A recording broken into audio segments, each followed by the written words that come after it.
Rise of drug cartels in Mexico that has gone hand in hand with the U.S.'s war on drugs has claimed tens of thousands of mostly Mexican lives. A new documentary by U.S. filmmaker Matthew Heideman gains unprecedented access to the cartels, their victims, and those who are fighting back. Cartel Land, which is releasing in theaters around the country, profiles the autodefensa groups inside Mexican towns. These are self-defense community groups that have taken up arms to defend themselves from the narco violence since law enforcement and military authorities have ceded power to the cartels and often work with them.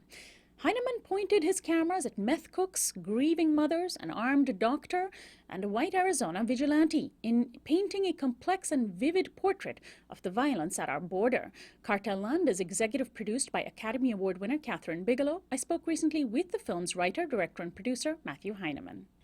Welcome to Uprising, Matthew Heineman. Thanks for having me. So your documentary has a feel of more of a feature film than an actual documentary, and that's likely because of the almost like unprecedented access that you had to various parts of Mexico and the southern United States border. You open your film with a very ominous scene of a group of Mexicans literally cooking up a giant batch of meth in the cover of the dark. Tell us about this scene and what some of these men told you about why they're doing what they're doing. Yeah, so Cartel Land is about these two different vigilante groups, one in Arizona, one in Mexico, who are fighting back against the Mexican drug cartels. And in the case of Mexico, we filmed in the state of Michoacan, which is a state that's been ravaged by the Knights Templar cartel. That cartel is known for many things, but cooking meth and extorting the people, from everyday tortilla makers to multinational corporations.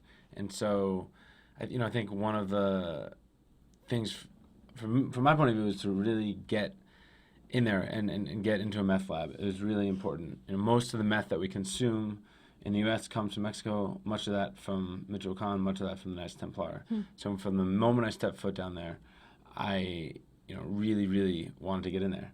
And I spent almost every shoot talking to somebody. Do you know somebody? Know somebody? Know somebody? And then finally, halfway through shooting, we got a call saying, we think we can get you in, and it was a false lead. And then after spending so much time, I kind of gave up on it.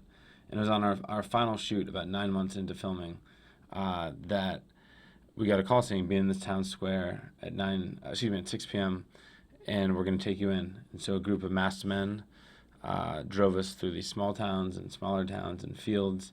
And then they stopped in the middle of the field and said, we're here to provide protection. Another car drove at us and drove us into the lab. And I'd always dreamed of filming the scene. Excuse me. And I'd always imagined it being this sort of like halogen lit trailer. Watching too much Breaking Bad? I'd actually never seen Breaking Bad, Okay. but I just sort of, that's what I imagined. And, when I got there, it was pitch black. Yeah.